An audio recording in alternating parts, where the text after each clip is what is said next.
Couple of places here, Jeffrey, some flowers that were out so that people didn't sit at those tables. It's just nice to see that. Isn't it? Don't feed the bears, by the way. They're already stuffed. Good advice. Let's talk about rain.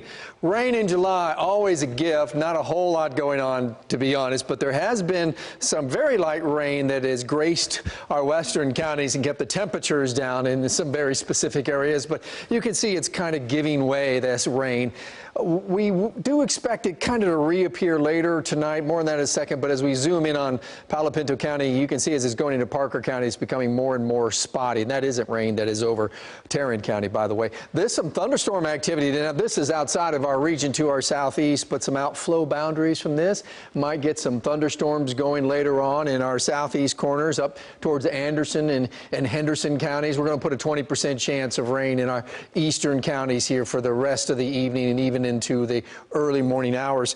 Now, where there have been clouds, the temperatures have been kept in check. It's 89 in McKinney and 88 in Bridgeport, but the sun's been out all day in Comanche, and it's almost 100 degrees out there. And, of course, the dew points are in the low 70s everywhere. So even with the lower temperatures, it's still a little uncomfortable out there. 90 degrees right now at DFW, another day of below normal temperatures. But with the dew point at 71, those feel-like temperatures are in the mid-90s. Okay, tomorrow.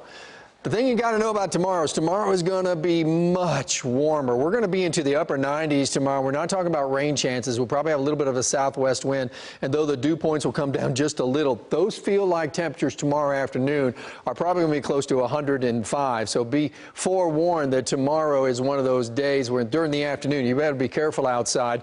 Now, this is a cold front, and we're talking about a cold front in July. That's very rare, but it looks like it's going to be here tomorrow night. So we're going to put rain in the forecast for Thursday night in the overnight hours and into early Friday. And then in the wake of this front, not only cooler temperatures because of the clouds, but the rain chances will stick around on Friday as well. So I know we had a good rain yesterday. We didn't have much today, but we have rain back in the forecast as we close July. This is tomorrow night, the better chances along the Red River, and on Friday, the better chances in our eastern counties. But in both cases, there are chances across the Metroplex for some rain. This is probably going to be our next tropical storm. It just is lacking the circulation. It has 45-mile-per-hour winds, tropical storm strength.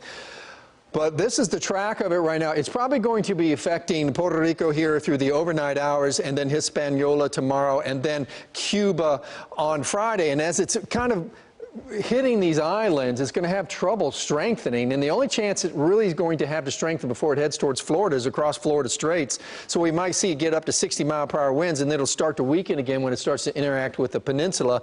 So right now, we're not thinking that's going to end up to be a hurricane, but we'll keep an eye on it nonetheless because it'll be in Florida this weekend. 98 tomorrow. So this is going to be a warm day tomorrow, and then that's it for warm days as we close July and get into August, because we're talking about low 90s. That's always a nice discussion when you talk about the midsummer, but we have a 20% chance of rain again by the time we get into Monday. Brooke?